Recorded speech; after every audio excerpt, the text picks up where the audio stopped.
परमेश्वर इस अवसर के लिए जो बालक में आपने दिखाया इसलिए परमेश्वर आपका धन्यवाद करते प्रभु। इस हफ्ते के पहले दिन में परमेश्वर आपकी स्तुति और आपकी आराधना को करने के लिए गुलाम परमेश्वर आपकी भवन में बुलाया इसलिए परमेश्वर आपका धन्यवाद करते गुलाम परमेश्वर जितने यहाँ पर और जितने अपने घरों पर परमेश्वर सबके साथ में प्रभु सबको मदद कर ताकि एक आत्मा में होकर एक मन में होकर परमेश्वर हम आपकी स्तुति और आपकी आराधना को कर सके उसके नाम से प्रार्थना करते हैं। आपके गाने को गाने के लिए परमेश्वर आपकी स्तुति को करने के लिए हमारी मदद की सहायता की इसलिए परमेश्वर आपका धन्यवाद करते हैं। आपके बोल में भागीदार होते हैं परमेश्वर उसमें हमारी मदद करना सहायता करना आपके वचन जैसे सुनते हैं परमेश्वर उसमें हमारी मदद कर हमारे सहायता करते परमेश्वर आपके प्रेम के लिए परमेश्वर हम आपका धन्यवाद करें। हर गाना समाप्त की प्रभु सब कुछ प्रभु यीशु मसीह के नाम से मांगते हैं और विनती करते हैं।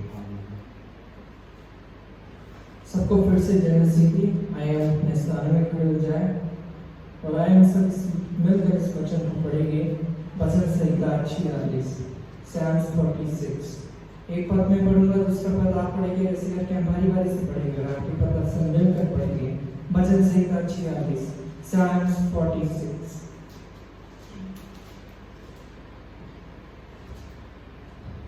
परमेश्वर हमारा शरण स्थान और बल है, संकट में अति सहज से मिलने वाला सहाय। इस कारण हमको कोई भय नहीं, चाहे पृथ्वी उलट जाए और पहाड़ समुद्र के बीच में डाल दिए जाए। चाहे समुद्र गरजे और फेन उठाए और पहाड़ उसकी बाढ़ से कांप उठे। एक नदी है जिसकी नहरों से परमेश्वर के नगर में अर्थात परम प्रधान के पवित्र निवास स्थान में आनंद होता है। परमेश्वर उस नगर के बीच में है, वे कभी टलने का नहीं। वो फटते ही परमेश्वर उसकी सहायता करता है। जाति जाति के लोग चिल्ला उठे, राज्य राज्य के लोग डगमगाने लगे। वो बोल उठा और पृथ्वी पिघल गई। सेनाओं का यहोवा हमारे संग है, याकूब का परमेश्वर हमारा ऊंचा बढ़त है। आओ यहोवा के मातरम देखो कि उसने पृथ्वी पर कैसा कैसा उजाड़ किया है। वे पृथ्वी की छोर तक की लड़ाइयों को मिटाता है। वे धनुष को तोड़ता और बाले को दो टुकड़े कर डालता है और रथों को आग में झोंक देता है। चुप हो जाओ और जान लो कि मैं ही परमेश्वर हूँ। मैं जातियों में महान हूँ, मैं पृथ्वी भर में महान हूँ। आइए हम सब इस बात को मिलकर पढ़ेंगे। सेनाओं का यहोवा हमारे संग है, याकूब का परमेश्वर हमारा रक्षक है। इस वचन पढ़ने के द्वारा परमेश्वर को आशीष आए अपने स्थान पर बैठे। तो प्रभु का हम लोग एक और बार धन्यवाद करते हैं कि प्रभु ने हमको एक और मौका दिया ताकि इस सप्ताह के पहले दिन में हम प्रभु के चरणों पर आ सकें, प्रभु की आराधना को कर सकें और उसके बोझ में से भागीदार हो सकें और उसके हर एक उपकारों को जो उसने हमारे जीवन के लिए किया है उन सबको हम लोग याद कर सकें। और पहले पद में इस रीति से लिखा है, भजन लिखने वाला इस रीति से कहता है कि परमेश्वर हमारा शरण स्थान और बल है, संकट में अति सहज से मिलने वाला सहाय। संकट में अति सहज से मिलने वाला सहाय। हम सोच के देखें कि कोरोना इतना बड़ा संकट नहीं है, आर्थिक समस्या इतना बड़ा संकट नहीं है, या हमारे सामने अलग अलग तरह की जो समस्या है वो इतना बड़ा संकट नहीं है। लेकिन सबसे बड़ा संकट तो वो था जब हम लोग अपने अपने रास्तों को पकड़कर हम लोग उस चौड़े रास्ते पर हम लोगों ने प्रस्थान करना चालू कर दिया था। लेकिन उस समय हम लोग संकट में थे, क्योंकि सबसे बड़ा संकट यह था कि हम लोग शैतान के रास्ते पे चलते हुए जा रहे थे। हमको बचाने वाला कोई नहीं था, हमको संभालने वाला कोई नहीं था, हमको उस खड्डे में से निकालने वाला कोई नहीं था, उस पापों की दलदल में से निकालने वाला कोई नहीं था। और उसके बाद वचन में लिखा गया है, नए नियम में लिखा गया है, यूहन्ना 3:16 में लिखा गया है कि परमेश्वर ने जगत से ऐसा प्रेम किया कि उसने हमसे प्रेम किया और उस प्रेम के कारण उसने अपने इकलौते पुत्र को इस संसार में भेज दिया ताकि हमको उस संकट में से उभार सके, उस पापों की दलदल में से निकाल सके। और आगे वचन इस रीति से कहता है कि उसने न केवल वो इस संसार में आया, लेकिन हमको उस संकट से निकालने के लिए उसने, प्रभु यीशु मसीह ने अपने शरीर को तोड़ दिया, अपने लहू को बहाया और हमको उस संकट में से निकाल दिया। इसलिए लिखा गया है कि संकट में अति सहज से मिलने वाला सहायक।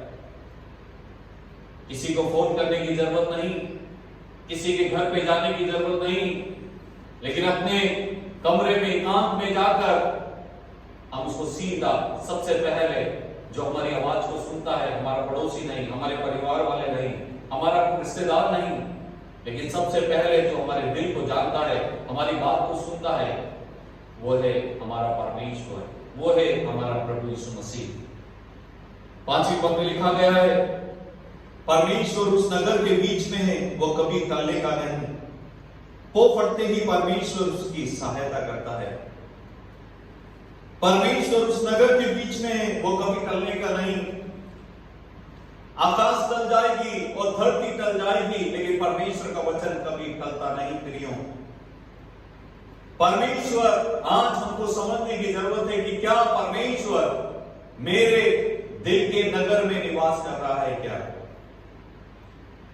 परमेश्वर ने हमसे प्रेम किया, परमेश्वर ने अपना सब कुछ, अपने इकलौते पुत्र को आपके लिए, मेरे लिए इस संसार में दे दिया। न केवल दिया, लेकिन कंप्लीटली उसने उस कलवरी क्रूस के ऊपर उसको तोड़ दिया, उसके लहू को बहाया और अंतिम सांस तक वो पिता के प्रति विश्वास योग्य रहा। लेकिन आज सवाल यह होता है कि क्या परमेश्वर इतना प्रेम करने के बाद भी क्या हम लोगों ने अपने दिल को साफ किया है? क्या अपने मन को साफ किया है? क्या परमेश्वर हमारे दिल में निवास करता है? क्या हमारे दिल के नगर में निवास करता है? क्या और वचन इस रीति से लिखा है कि जब परमेश्वर उस नगर के बीच में है, वो कभी टलने का नहीं। हम क्यों डरे? प्रभु के दास ने कल कहा कि मत डर। उत्पत्ति किताब में उसकी 50वीं अध्याय में 50 में हम लोगों ने देखा, और उसके बाद हम लोगों ने मैथ्यू उसका लास्ट वाले में भी हम लोगों ने देखा कि मत डर। क्यों मत डर? क्योंकि परमेश्वर हमारे दिल के नगर में निवास करता है और वो कभी टलने का नहीं। आज जब हम परमेश्वर के चरणों पर आए हुए हैं, हम परमेश्वर का धन्यवाद करें। आज जब हम उसके भवन में ऑनलाइन के थ्रू जब हम लोग जुड़े हुए हैं, हम लोग परमेश्वर का धन्यवाद करें। वो उस संकट से उभारने के लिए, उस परेशानी से, उस पापों के दलदल से निकालने के लिए उसने जो महान बलिदान प्रभु यीशु मसीह ने उस कलवरी क्रूस के ऊपर किया है। और ये मेज, ये रोटी और ये प्याला बताता है कि किस रीति से वो अति सहज से हमको मिल गया जब हम लोग पापों के दलदल में फंसे हुए थे। आइए इस प्रभु का हम लोग धन्यवाद करें, उस प्रभु की स्तुति करें, उस परमेश्वर का प्रेम के लिए उसका धन्यवाद करें। प्रभु यीशु मसीह के लिए हम धन्यवाद करें कि उनके शरीर को तोड़े जाने के द्वारा, उनके लहू को बहाए जाने के द्वारा आज हमको हमारे पापों की क्षमा मिली। और आज हम लोग अपने घरों पर बैठकर, ऑनलाइन हो सका या कैसे भी हो सका, हम आज परमेश्वर के मिलकर आराधना को कर रहे हैं। और आइए हम अपने हृदय को, अपने मन को प्रभु के हाथों में सौंपें इस भोज में से भागीदार होने से पहले।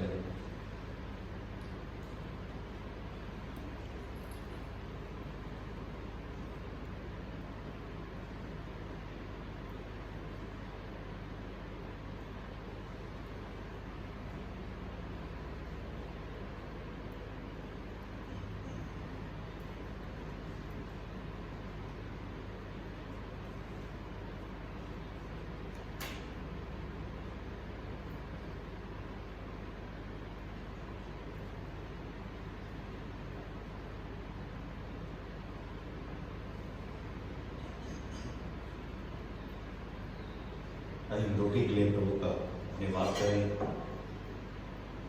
पिताजी, हम आपका धन्यवाद देते हैं आपके उस महान प्रेम के लिए जो आपने हम में से हर एक के जीवन से किया है। प्रभु दादी, आपने अपने इकलौते पुत्र प्रभु यीशु मसीह को इस संसार में हमारे पापों के लिए भेज दिया। न केवल भेजा, लेकिन प्रभु जी हम धन्यवाद देते हैं प्रभु यीशु मसीह के लिए कि अपने कीमती और बहुमूल्य शरीर को कलवरी क्रूस के ऊपर हमारे पापों के लिए तोड़ भी दिया। और ये रोटी बताती है प्रभु जी आपके कीमती और बहुमूल्य शरीर को जो आपने उस कलवरी क्रूस के ऊपर तोड़ने से पहले इस रोटी को लिया और कहा कि मेरा शरीर है जो तुम्हारे पापों के लिए मैं तोड़ देता हूँ। हम धन्यवाद देते हैं प्रभु जी, जब हम उस पापों की दलदल में, उस खड्डे में फंसे हुए थे, हमको कोई संभालने वाला नहीं था, लेकिन प्रभु जी आपने हमको उस खड्डे में से, पापों की दलदल में से निकाला, इसलिए हम आपको धन्यवाद देते हैं। जब हम इसमें से लेते हैं, भागीदार होते हैं, तुम्हारी मदद कर, तुम्हारी सहायता कर। हर एक आदर, महिमा सब आपकी है। सब कुछ प्रभु यीशु मसीह के नाम से मांगते हैं, सुन और कबूल कर पिता, आमीन। उस रात को प्रभु यीशु मसीह के पकड़ाए जाने से पहले प्रभु ने रोटी लिया और तोड़कर अपने चेलों को दिया और प्रभु ने कहा कि मेरा शरीर है जो तुम्हारे पापों के लिए तोड़ दिया जाता है। और उन्होंने कहा कि जब तक मैं नहीं आऊं तुम इसमें से ऐसा ही किया करो।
न केवल प्रभु आपके इकलौते पुत्र प्रभु यीशु मसीह इस संसार में आया, न केवल कलवरी क्रूस के ऊपर उनको चढ़ाया गया, न केवल अपने शरीर को तोड़ा, लेकिन उसके साथ में प्रभु अपनी कीमती और बहुमूल्य लहू को भी हमारे पापों के लिए बहा दिया।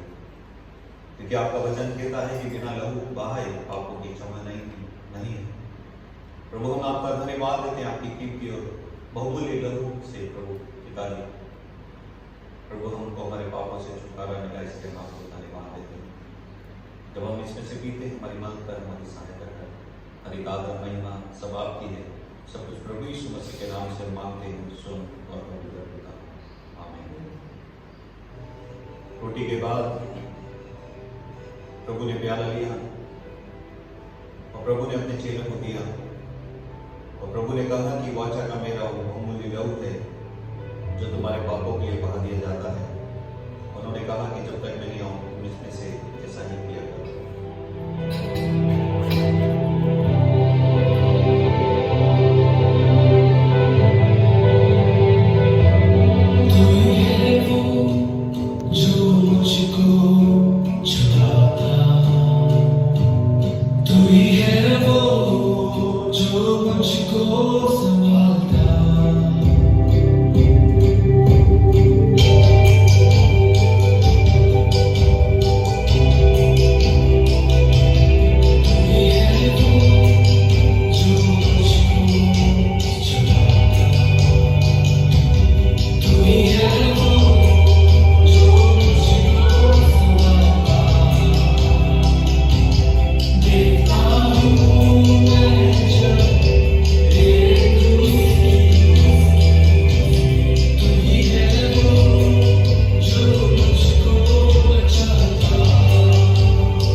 हालेलुया जीसस, धन्यवाद धन्यवाद धन्यवाद से शक्तिमान पिता परमेश्वर, बड़ी दीनता नम्रता के साथ एक बार फिर तेरे हुजूर में, हालेलुया, तेरे हुजूर में हम अपने सर को झुकाते हैं पिता परमेश्वर। तेरा धन्यवाद करते हैं सुंदर समय के लिए पिता परमेश्वर जो तूने हमें दिया है पिता परमेश्वर। प्रति भोर आपने हमें उठाया पिता परमेश्वर, अपने महिमा जलाल के लिए आप हमें इस्तेमाल कर रहे हैं पिता परमेश्वर, इसलिए हम आपको धन्यवाद करते हैं पिता परमेश्वर। आपसे प्रार्थना करते हैं पिता परमेश्वर, समय हर एक बीमारी से, हर एक समस्याओं से तो हमें पिता परमेश्वर आजाद कर पिता परमेश्वर, आप छुड़ाने वाले परमेश्वर है, छुटकारा देने वाले परमेश्वर है, हमें छुटकारा दीजिए पिता परमेश्वर। पिता परमेश्वर हम तुझसे प्रार्थना करते हैं पिता परमेश्वर, आज की पिता परमेश्वर इस प्रार्थना सभा में पिता परमेश्वर तो हमारे साथ, हमारी सहायता, हमारी मदद कर पिता परमेश्वर। तुझसे मांगते हैं पिता परमेश्वर समय पिता परमेश्वर एक अंधकार के बंधन टूट नहीं पाया पिता परमेश्वर, हर प्रकार की बीमारी, हर प्रकार के वायरस पिता परमेश्वर हमारे देश से पिता परमेश्वर दूर होने पाए, संसार से दूर होने पाए पिता परमेश्वर। केवल तेरा पवित्र आत्मा पिता परमेश्वर, तेरे पवित्र आत्मा की मोहर पिता परमेश्वर तेरे लोगों पे लगने पाए पिता परमेश्वर, हम तुझसे प्रार्थना करते पिता परमेश्वर। और पिता परमेश्वर आज का जो दिन पिता परमेश्वर तूने हमें इसलिए दिया है ताकि हम तेरे करीब आके पिता परमेश्वर तेरे से मांग सके पिता परमेश्वर। आज हम जो कुछ भी मांगे पिता परमेश्वर प्रार्थना में तू पिता परमेश्वर हमारे दिल के हर एक अरमान को तू पूरा कर पिता परमेश्वर। हम चाहते पिता परमेश्वर जल्द से जल्द समस्या जो पिता परमेश्वर एक बीमारी के रूप में हमारे जीवन में आई है सब दूर हो जाए पिता परमेश्वर। हम तुझसे प्रार्थना करते हैं पिता परमेश्वर, हो दे पिता परमेश्वर ये समस्याएं सब चली जाए पिता परमेश्वर। समय पिता परमेश्वर हमारे देश के हर एक पिता परमेश्वर मंत्री को पिता परमेश्वर, सीएम पीएम को सबको पिता परमेश्वर तेरे हाथों में सौंपते हैं पिता परमेश्वर। हर एक अधिकारियों को पिता परमेश्वर तेरे हाथों में सौंपते हैं पिता परमेश्वर, जो मैनेजमेंट देखते हैं पिता परमेश्वर, पिता परमेश्वर पूरे देश को पिता परमेश्वर सबको तेरे हाथों में सौंपते हैं पिता परमेश्वर। उन सबके साथ उनकी सहायता मदद का पिता परमेश्वर, बुद्धि समझ का आत्मा दे पिता परमेश्वर। जिस प्रकार से पुराने समय में तूने राजा महाराजाओं को, शाऊल को, दाऊद पिता परमेश्वर सबको पिता परमेश्वर बुद्धि से परिपूर्ण किया पिता परमेश्वर। राज्य को चलाने में पिता परमेश्वर तूने सहायता मदद किया पिता परमेश्वर। उसी प्रकार से पिता परमेश्वर हमारे देश को चलाने वालों को पिता परमेश्वर हाथ में सौंपते हैं पिता परमेश्वर। उन सबके साथ उनकी सहायता, उनकी मदद का पिता परमेश्वर। तूने हमारी प्रार्थना को सुना है तो धन्यवाद करते हैं, मांगते तेरे बेटे उद्धार करता प्रभु यीशु मसीह के नाम से, आमीन।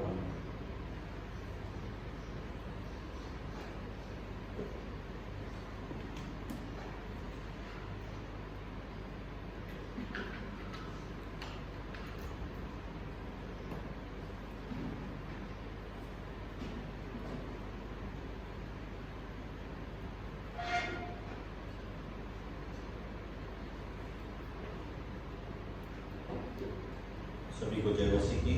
और प्रभु का हम लोग धन्यवाद करते हैं कि प्रभु ने हमको अभी तक संभाल के रखा है।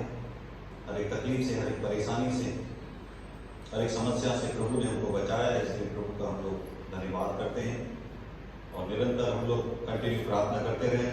और थर्सडे की मीटिंग जो सैटरडे को हम लोगों ने किया था, उसमें प्रभु के दास ने ब्रदर सिद्धू जॉन ने परमेश्वर के वचन में से सुनाया और प्रभु के दास अजमेर से भी ब्रदर जोसेफ ने एक अच्छा गाना हमको सुनाया। इसलिए प्रभु का हम लोग धन्यवाद करते हैं। इस रीति से हम लोग थर्सडे को कंटिन्यू हम लोग जुड़े रहें, फ्राइडे को भी फास्टिंग प्रेयर करते रहें, हर शाम को हम लोग प्रभु के चरणों पर आते रहें और प्रभु में हम लोग बढ़ते चले जाएं।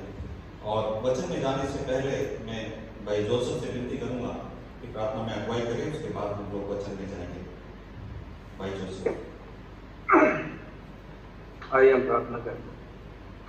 Hallelujah, hallelujah, hallelujah. हमारे स्वर्गीय पिताजी, आपके चरणों में आते पिताजी, आज का दिन आपने हमारे को दिखाया पिताजी कि इस दिन के अंदर हम आपकी आराधना, आपकी स्तुति कर सके प्रभु जी। विशेष करके हम आज का दिन, कई लोग प्रभु जी दिन को देख नहीं सके प्रभु जी, आपकी आराधना, आपकी स्तुति नहीं कर सकते प्रभु जी, पर आपने अपनी दया, अपनी करुणा, अपना तरस खाया प्रभु जी हम लोगों पे प्रभु जी। हम तो पापी ही थे, पाप में डूबे हुए थे प्रभु जी, पर आपके अनुग्रह की दृष्टि हम लोगों को हुई प्रभु जी।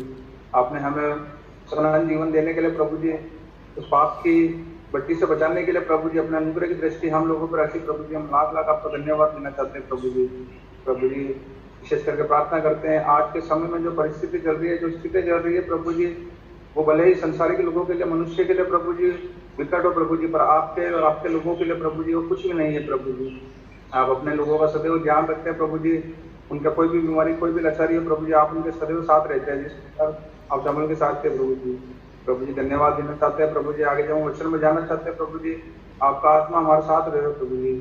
प्रभु जी आपका दास जो वचन बोलना चाहते हैं प्रभु जी, वो नहीं, पर आपका पवित्र आत्मा उनके द्वारा हमारे से बात करने वाला हो सके प्रभु जी।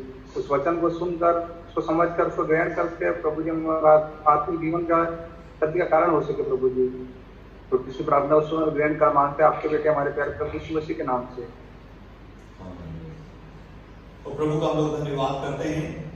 और जिस रीति से हम लोग अपने अपने घरों पर हैं और कोरोना के कारण बहुत सारी चुनौतियां हमारे व्यक्तिगत जीवन में है, पारिवारिक जीवन में है, हमारे समाज में है, हमारे शहर में है, हमारे राज्य में, हमारे देश में और पूरा संसार इस बड़ी चुनौती का सामना कर रहा है। हर रीति से, आर्थिक रीति से, बीमारी के रूप में या किसी भी रीति से हो सका कि हर लोग आज इसका सामना कर रहे हैं। लेकिन इन सब परेशानियों के बीच में जब हम लोग को आवाज आती है कि मैं तुम्हारे लिए प्रार्थना कर रहा हूं या मैं तुम्हारे लिए प्रार्थना करूंगा, तो कितनी एक खुशी और एक आनंद की बात होती है। किस रीति से हम अपने दुखों में, परेशानी में या संकट में या बीमारी या तकलीफ में होते हैं, और जब वो भी हमको कोई फोन करता है और फोन करने के बाद लास्ट में जब हम लोग अपनी पूरी परेशानी को सामने वाले व्यक्ति को फोन में बता देते हैं, तो सामने वाला व्यक्ति आखिर में फोन रखते हुए इस रीति से कहता है कि भाई या बहन चिंता मत करो, मैं तुम्हारे लिए प्रार्थना करूंगा। तब हमारा मन कितना खुशी से हो जाता है। हमारा मन, हमारी जो बोझ होता है, हमारी जो समस्या होती है, हमारी जो परेशानी होती है, हमारी जो बीमारी होती है, 50% तक वैसे ही खत्म हो जाती है जब सामने वाला व्यक्ति कहता है कि मैं तुम्हारे लिए प्रार्थना कर रहा हूं या मैं तुम्हारे लिए प्रार्थना करूंगा। याकूब की पत्री इसकी 5वीं अध्याय की 16वीं पद में क्या कहता है? James chapter 5 verse 16। याकूब उसकी 5वीं अध्याय उसकी 16वीं पद। याकूब उसकी 5वीं अध्याय की 16वीं पद। इसीलिए तुम आपस में एक दूसरे के सामने अपने अपने पापों को मान लो और एक दूसरे के लिए प्रार्थना करो। और उसमें लिखा गया है कि एक दूसरे के लिए क्या करो? प्रार्थना करो। गाना भी है कि प्रार्थना करो, प्रार्थना करो। आज परमेश्वर ने इस परिस्थितियों में, इस समस्याओं में, इस कोरोना के वायरस में, आर्थिक समस्याओं में परमेश्वर ने हमको इसलिए रखा है कि हम लोग क्या करें? न केवल अपने लिए प्रार्थना करें, लेकिन एक दूसरे के लिए भी प्रार्थना करें। और पहला तिमुथियुस उसकी दूसरी अध्याय उसकी पहली पद में लिखा गया है कि हमारे निवेदन, प्रार्थना और विनती धन्यवाद के साथ में परमेश्वर के सम्मुख प्रस्तुत किया जाए। हर समय परमेश्वर का वचन यही कहता है कि हम हर समय क्या करें? प्रार्थना करें। जैसे सुबह हम लोगों ने देखा कि वो हमारा संस्थान है, वो हमारा बल है, वो संकट में अति सहज से मिलने वाला परमेश्वर है।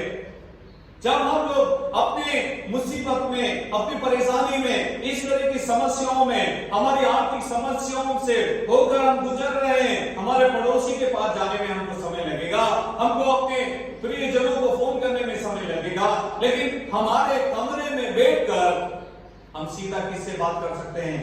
परमेश्वर से बात कर सकते हैं। और संकट में अति सहज से मिलने वाला परमेश्वर है।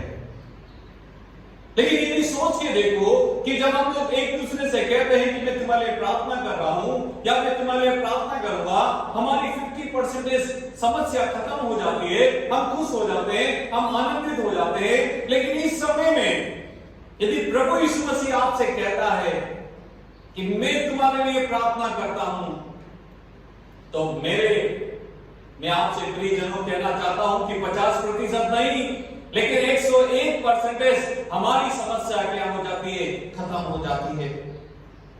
मेरा उद्धार करता पर प्रभु यीशु मसीह मेरे को उद्धार देने वाला, मुझको मेरे पापों से बचाने वाला, हमारे लिए उस कलवरी क्रूस के ऊपर अपने शरीर को अपने तोड़कर, अपने लहू को बहाकर उसने आपको मुझको हमारे पापों से छुड़ा लिया।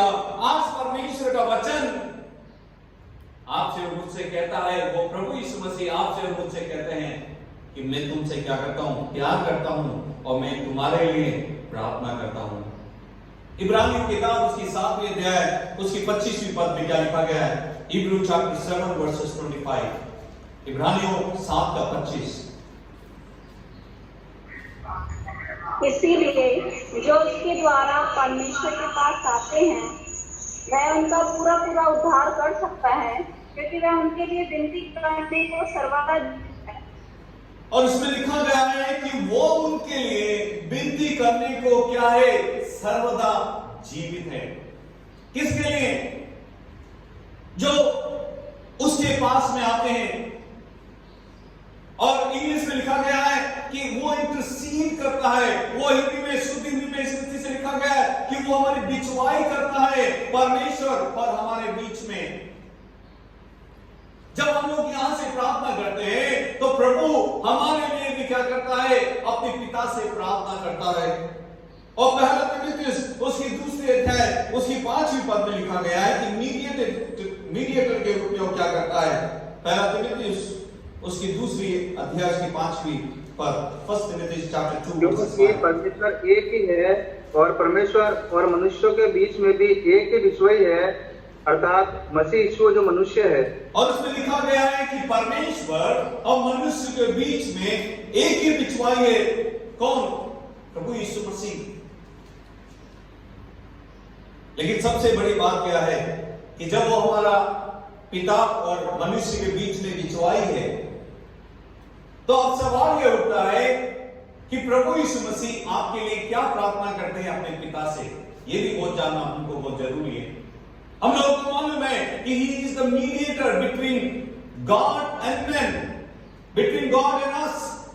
वो हमारी बिचवाई का काम करता है। वो पिता के साथ, पिता और मनुष्य के बीच में, हमारे और पिता के बीच में बिचवाई का काम करता है।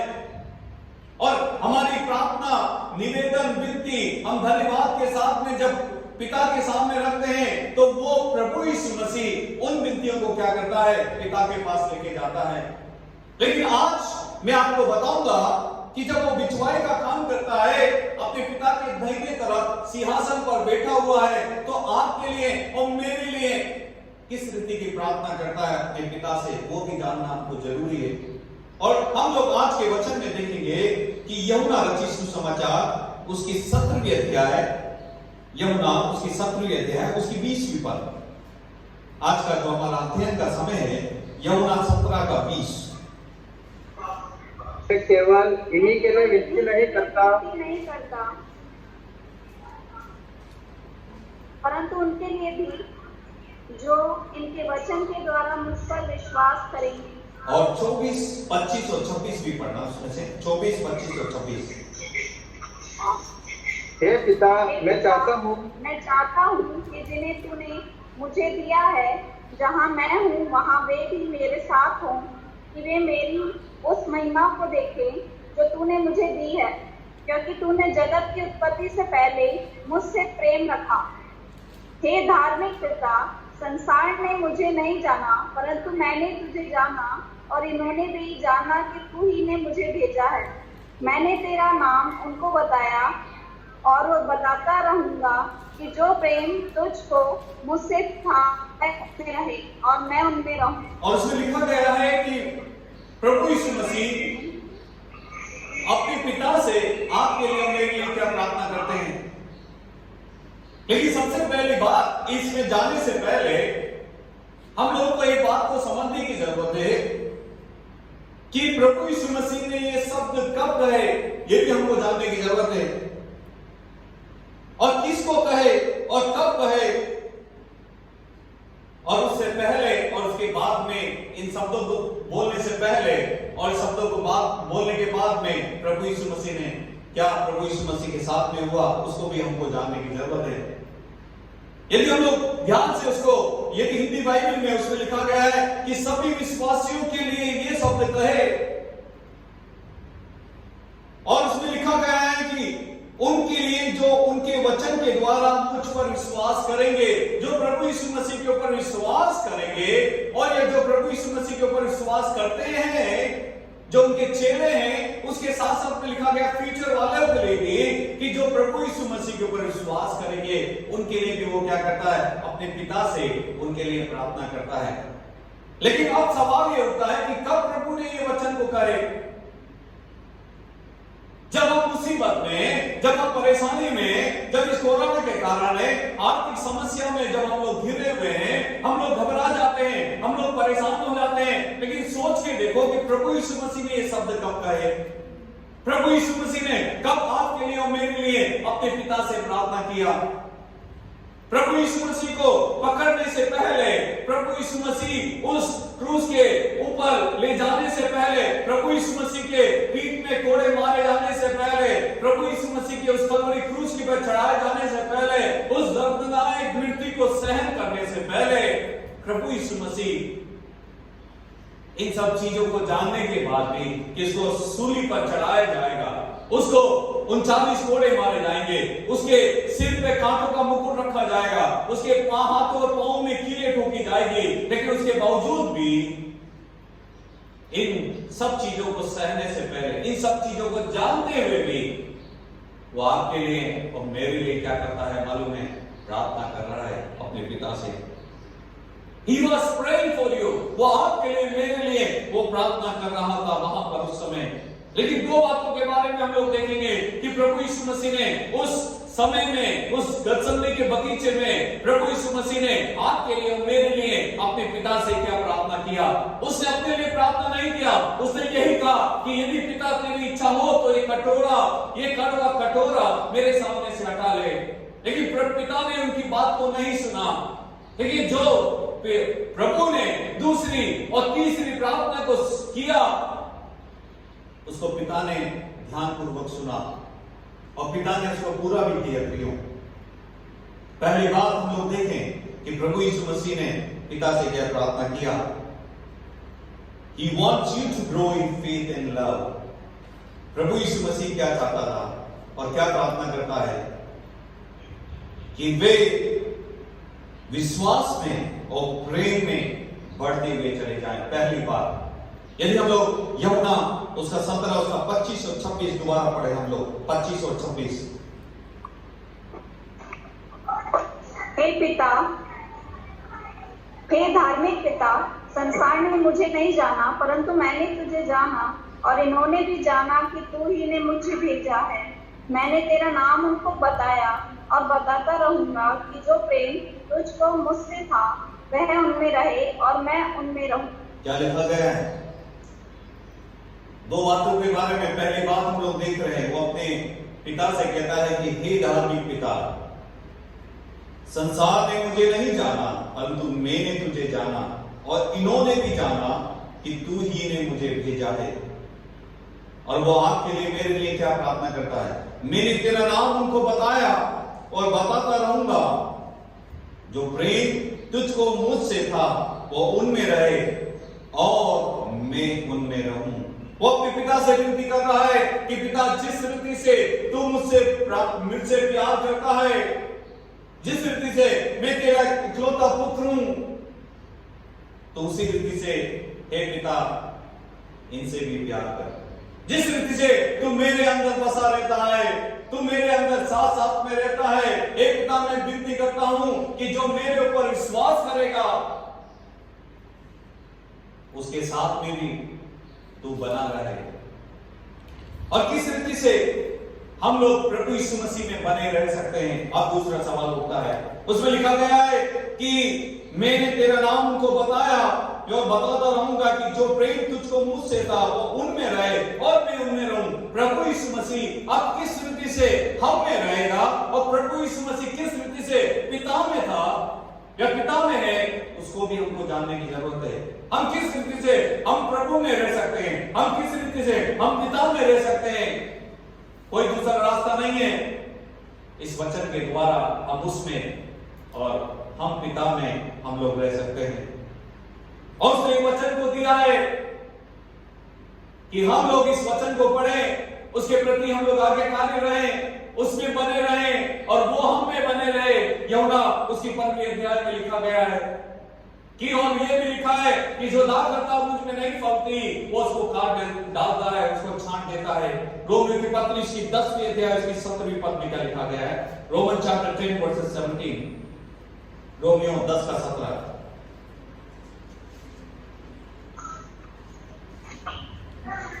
अतः विश्वास सुनने से और सुनना मसीह के वचन से होता है।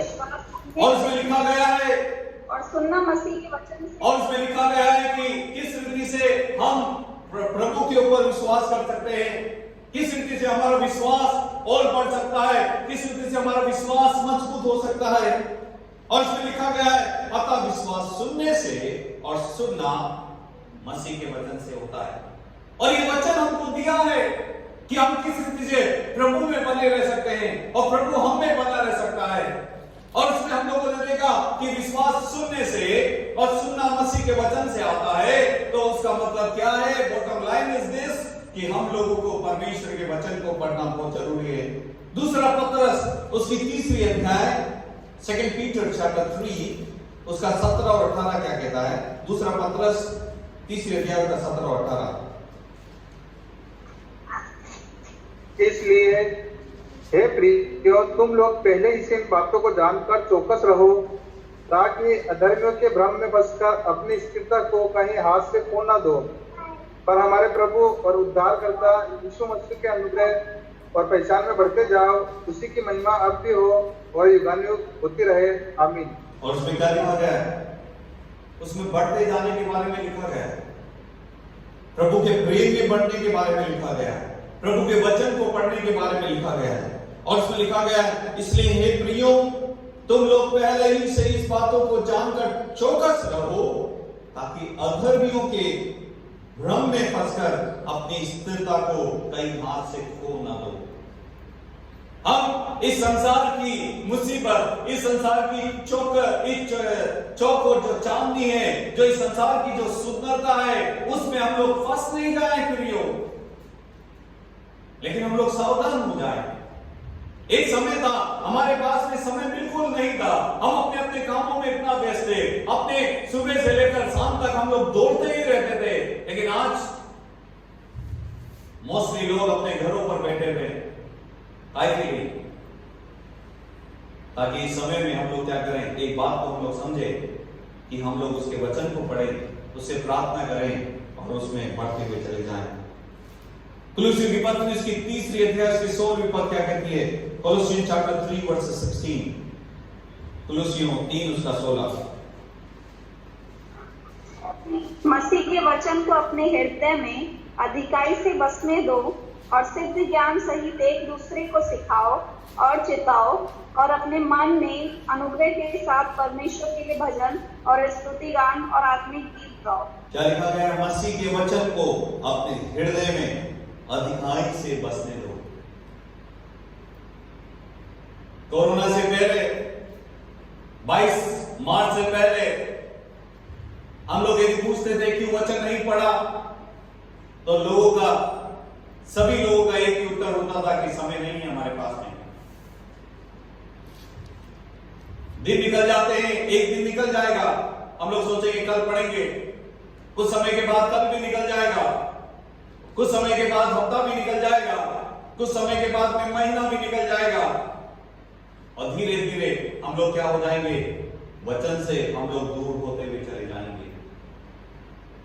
प्रियो, जब वो हमारे लिए प्रार्थना करता है, किसके लिए प्रार्थना करता है? जो प्रभु को अपने दिल में बसाते हैं, जो प्रभु को जिस नगर पे परमेश्वर का निवास स्थान है, जिस दिल में प्रभु यीशु मसीह निवास करता है, वो उनके लिए ही अपने पिता से क्या करता है? प्रार्थना करता है। और आज यदि आप चाहते हो कि हम वो प्रभु यीशु मसीह आपके लिए अपने पिता से विनती करें, तो हमारा सबसे पहला कर्तव्य क्या बनता है कि मसीह के वचन को अपने हृदय में अधिकाई से बसने दो। प्रियो, यदि हम लोग चाहते हैं कि प्रभु का ज्ञान, प्रभु का प्रेम हमारे जीवन में आता जाए, प्रभु हमारे जीवन में सदा सर्वदा निवास करे, तो सबसे बढ़िया तरीका और कुछ नहीं, ये परमेश्वर का वचन है। प्रियो, हम वचन में बसते जाएं, हम वचन को अपने हृदय में अधिकाई हम लोग पढ़ते हुए अपने हृदय में उसको बसने के लिए हम लोग जगह छोड़े। प्रियो, उसके बाद यूहन्ना 17 का 25वीं पद हमारे ऊपर लागू होता है। जब हम लोग उसके वचन को अपने हृदय में बसने के लिए देते हैं, उसके बाद प्रभु यीशु मसीह का वचन 25वीं पद आपसे और मुझसे कहता है, हे धार्मिक पिता, संसार ने मुझे नहीं जाना, परंतु मैंने तुझे जाना, और इन्होंने भी जाना कि तू ही ने मुझे भेजा है, कि मैंने तेरा नाम उनको बताया और बताता रहूंगा, कि जो प्रेम तुझको मुझ में था वो उनमें रहे। किनमें? जो परमेश्वर के वचन को अधिकारी रीति से अपने हृदय में बसाते हैं, जो संसार की चौक चांदनी को देखकर अपने जीवन को प्रभु से दूर नहीं लेके जाते, जो सबसे पहला प्रथम स्थान अपने पिता परमेश्वर को देते हैं, परमेश्वर के वचन को देते हैं, परमेश्वर के सामने दिन प्रतिदिन अपने घुटने को टेकते हैं। और परमेश्वर का वचन कहता है कि जो प्रेम तुझको मुझ में था वो उनमें रहे और मैं उनमें रहूं। जब प्रभु यीशु मसीह आप में और मुझ में रहेगा, संसार का मालिक, संसार को बनाने वाला और स्वर्गीय पिता का प्रेम यदि आप में रहेगा, तो यूहन्ना 1:16 में लिखा गया है कि जितनों ने उसे ग्रहण किया उसने उन्हें परमेश्वर की संतान होने का अधिकार दिया। हम जब उसकी संतान हो जाएंगे, ये कोरोना हो गया या आर्थिक समस्या होगी या परेशानी हो गई या बीमारी हो गई, हमको हिला नहीं सकती, हमको कोई भी परमेश्वर के प्रेम से अलग नहीं कर सकता। कब? जब हम परमेश्वर के वचन को अपने दिल में बसने देंगे और परमेश्वर का प्रेम हमारे साथ में बसता हुआ चले जाएगा। प्रियो, और उसमें दूसरी बात को हम लोग देखें, और उसमें पहली बात को हम लोगों ने देखा कि he wants you to grow in faith and love। वो चाहता है कि परमेश्वर के ऊपर हमारा विश्वास बढ़े और परमेश्वर का प्रेम हम में बढ़ता हुआ चले जाए। दूसरी बात हम लोग वहां पर देखें कि प्रभु यीशु मसीह और क्या प्रार्थना करते हैं। पहली बात तो हम लोगों ने देखा कि वो ये प्रार्थना करते हैं कि परमेश्वर का जो प्रेम मुझ में है वो इनमें भी बसा रहे। दूसरी बात हम लोग देख सकते हैं कि प्रभु यीशु मसीह आपके लिए और मेरे लिए अपने पिता से क्या प्रार्थना करते हैं। वो प्रार्थना करते हैं, दूसरी बात, he wants you to be in heaven with him। प्रभु यीशु मसीह चाहते हैं कि जब वो हमारे हृदय में बसे, तो दूसरी बात है कि प्रभु चाहते हैं कि हम लोग उसके साथ में सदा सर्वदा स्वर्ग में हम लोग वास करें। इसलिए तो यूहन्ना की पत्री 14वें अध्याय में लिखा गया है कि तुम्हारा मन व्याकुल ना हो और उसके आगे पदों में लिखा गया है कि जहां मैं जाता हूं वहां तुम भी रहो, जहां मैं रहूं वहां तुम भी रहो, मैं तुम्हारे लिए जगह तैयार करने के लिए जाता हूं। अपने पिता से वो विनती करता है कि पिता जहां पर मैं हूं अभी हाल, वहां ये लोग भी रहें जो मेरे ऊपर विश्वास करते हैं। यूहन्ना उसका 17:24 क्या कहता है? जॉन चैप्टर 17 वर्सेस 24, यूहन्ना 17:24।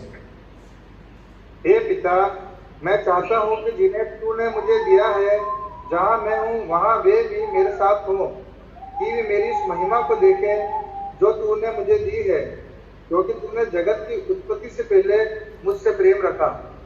क्या लिखा गया है?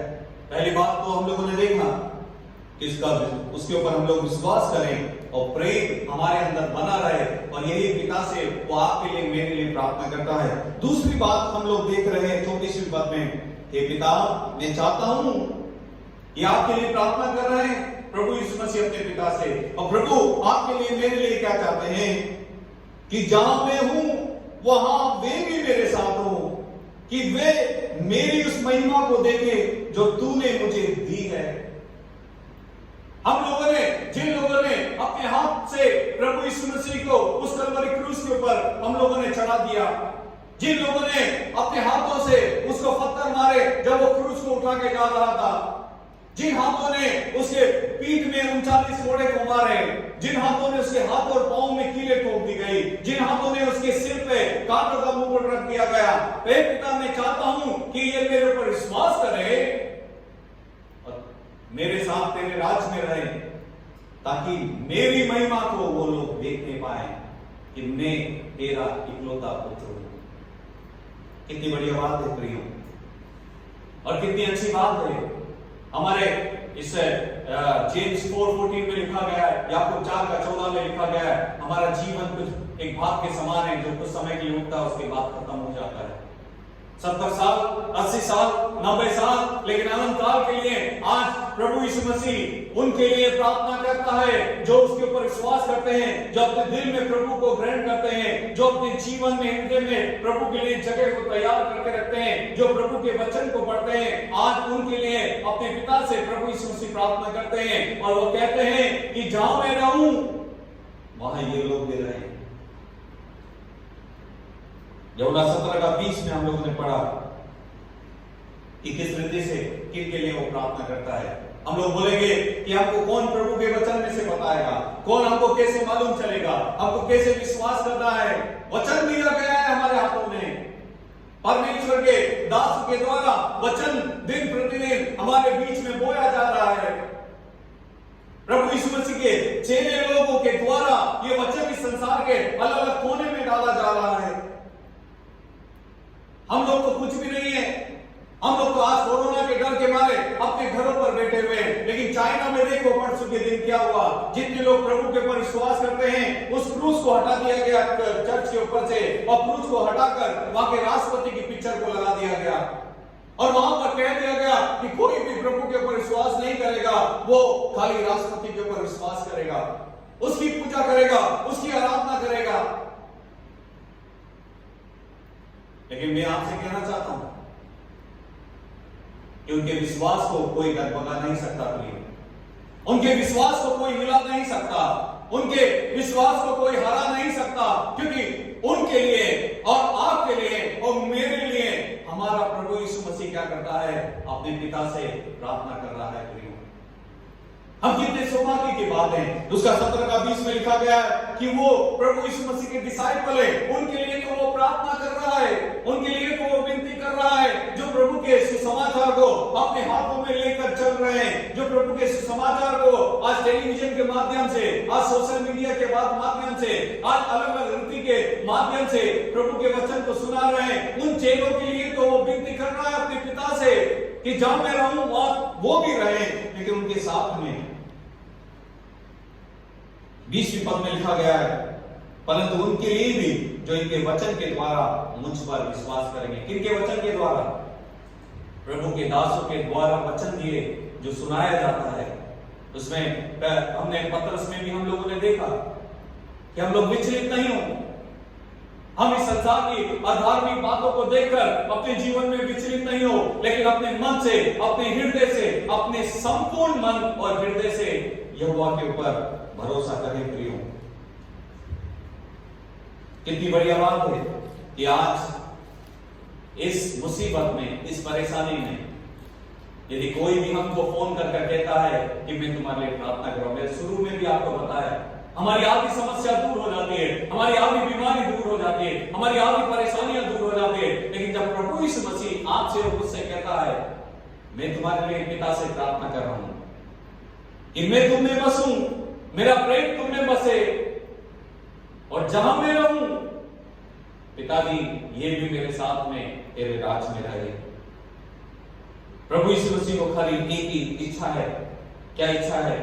कि जो उसके ऊपर विश्वास करते हैं वह नाश नहीं हो, परंतु अनंत काल का जीवन पाए। वो प्रभु के साथ में सदा सर्वदा तक उसके साथ में निवास करें। हम लोग निकाले पहला कुरिन्थियों उसकी पहली अध्याय उसकी 8वीं पद में क्या कहती है? First Corinthians chapter 1 verse 8।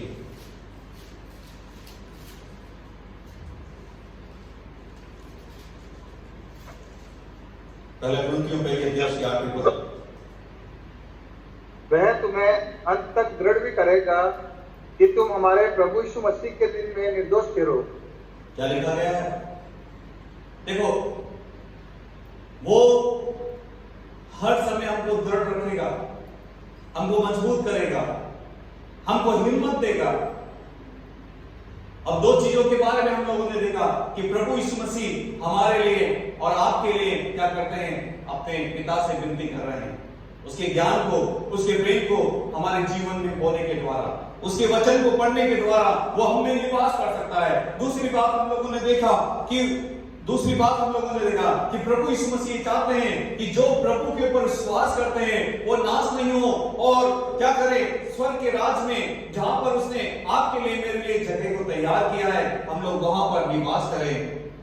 लेकिन इनको करने के लिए पहला कुरिन्थियों उसकी पहले अध्याय उसकी 8वीं पद में क्या लिखा गया है? वो तुम्हें अंत तक दृढ़ भी करेगा, अंत तक दृढ़ करेगा। मुसीबतें, परेशानियां, समस्याएं, और उसमें परमेश्वर के वचन में लिखा गया, कोई नंगाई, कोई अकाल, कोई समस्या मुझको परमेश्वर के प्रेम से अलग नहीं कर सकती। चाइना में जिस रीति से मसीह को सताया जा रहा है, क्रूस को, कलीसिया को तोड़ा जा रहा है, कलीसिया के ऊपर जो क्रूस है उसको तोड़ा जा रहा है, लेकिन परमेश्वर का वचन आज हमारे उन भाइयों से भी कहता है, आज मुझसे और आपसे भी परमेश्वर का वचन कहता है, पौलुस प्रेरित के द्वारा, पहला कुरिन्थियों पहले अध्याय उसके 8वीं पद के द्वारा, कि वो हमको क्या करेगा? दृढ़ करेगा, हमको मजबूत करेगा। वो कहता है कि वो तुम्हें अंत तक दृढ़ भी करेगा कि तुम हमारे प्रभु यीशु मसीह के दिल में क्या करो? निर्दोष ठहरो। कितने लोगों ने जान को दे दिया वचन को सुनाने के द्वारा? कितने लोग मसीह के लिए शहीद हो गए? कितने लोगों ने अपने परिवार को खो दिया प्रभु यीशु मसीह के लिए? उनका बलिदान व्यर्थ नहीं जाएगा। परमेश्वर का वचन कहता है कि हमारे प्रभु यीशु मसीह के दिन में क्या करेंगे? निर्दोष ठहरेंगे। जब हम लोग परमेश्वर के राज के वहां पर खड़े होंगे, इस समस्या में, इस परेशानी में विचलित नहीं होंगे, लेकिन संपूर्ण हृदय से, संपूर्ण मन से जब हम परमेश्वर के ऊपर भरोसा करेंगे, उसके वचन को इस समय में नित्य पढ़ते रहेंगे, प्रार्थना करते रहेंगे, तो हम लोग क्या करेंगे? प्रभु यीशु मसीह के दिन में, प्रभु यीशु मसीह का दिन कब है? जब वो पुस्तक खुल जाएगी। और उसमें एक और गाना है ना कि वो जीवन की पुस्तक खुल जाएगी, एक दिन हिसाब होगा, इंसाफ का तराजू यीशु के हाथ होगा।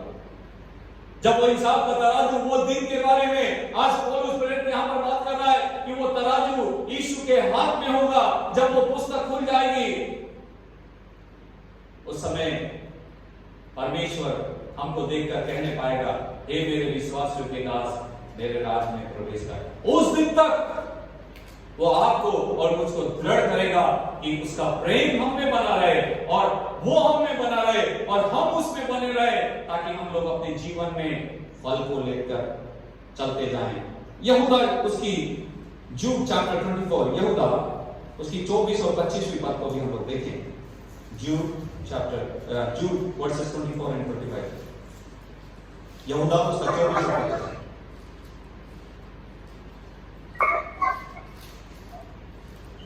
जो तुम्हें ठोकर खाने से बचा सकता है और अपनी महिमा की भरपूरी के सामने मगन और निर्दोष करके खड़ा कर सकता है, उस एकमात्र परमेश्वर हमारे उद्धारकर्ता की महिमा और गौरव और पराक्रम और अधिकार हमारे प्रभु यीशु मसीह के द्वारा जैसा सनातन काल से है, अब भी हो और युगान युग रहे। आमीन। अब ये सवाल उठता है, सुबह भी मैंने सवाल पूछा कि कौन से नगर में परमेश्वर निवास करता है। यदि प्रभु हमारे हृदय में निवास करता है, यदि प्रभु हमारे जीवन में है, परमेश्वर का वचन कहता है कि अब जो तुम्हें एक ठोकर खाने से बचा सकता है, हम लोगों ने पहले देखा कि वो दृढ़ करता है अंतिम समय तक, प्रभु यीशु मसीह के दिन तक। आज परमेश्वर का वचन कहता है कि आप जो तुम्हें ठोकर खाने से बचा सकता है और अपनी महिमा की भरपूरी के सामने मगन और निर्दोष करके खड़ा कर सकता है। जब हम लोग उस न्याय के सियासत के सामने खड़े होंगे, बहुत सारे लोग रो रहे होंगे, बहुत सारे लोग विलाप कर रहे होंगे, ये सोचते हुए कि प्रभु हम लोगों ने उस जीवन में तुझको समय नहीं दिया, प्रभु उस जीवन में हमने तेरे लिए समय को नहीं निकाला, प्रभु उस जीवन में हम लोगों ने अपने हृदय को तेरे लिए नहीं खोला, इस संसारिक बातों के लिए खोला। लेकिन आज परमेश्वर का वचन कहता है, जो प्रभु के वचन को पढ़ेंगे, जो प्रभु से प्रार्थना करेंगे, जो प्रभु के कार्य को करेंगे, वो ठोकर नहीं खाएंगे, वो ठोकर नहीं खाएंगे। और परमेश्वर का वचन कहता है, न केवल वो ठोकर नहीं खाएंगे, इतना ही नहीं, लेकिन उस दिन प्रभु यीशु मसीह के दिन वो मगन होंगे और निर्दोष खड़े रहेंगे, ये कहते हुए कि अब मेरा परमेश्वर मुझको देखकर कहेगा कि हे मेरे विश्वासयोग्य दास, मेरे राज्य में प्रवेश कर। आखिरी बात को हम लोग देखें, दूसरा तीमुथियुस उसकी 4वीं अध्याय उसके 18वीं पर, 2 Timothy chapter 4 verses 18। दूसरा तीमुथियुस 4वीं अध्याय उसकी 18। यस, हर एक बुरे काम से छुड़ाएगा और अपने स्वर्गीय राज्य में सुरक्षित पहुंचाएगा, उसी की महिमा युगान युग होती रहे। आमीन। कितनी बड़ी बात है। न केवल हमको वो दृढ़ करेगा, न केवल हमको वो ठोकर खाने से बचाएगा, लेकिन अभी परमेश्वर का वचन इस तरह से कहता है, और प्रभु मुझे हर एक बुरे काम से छुड़ाएगा और अपने स्वर्गीय राज्य में सुरक्षित पहुंचाएगा, स्वर्गीय राज्य में सुरक्षित पहुंचाएगा। उस अनंतकाल के जीवन में हम लोगों को वो सुरक्षित पहुंचाएगा। प्रिय, कितनी आनंद और कितनी खुशी की बात होगी जब हम लोग उस जगह पर रहेंगे, स्वर्गीय देश में जाएंगे, जहां पर ना तो रोना होगा, ना अकाल होगा, ना भूख होगी, ना प्यास होगी, ना कोई बीमारी होगी, ना किसी रीति की कोई समस्या होगी।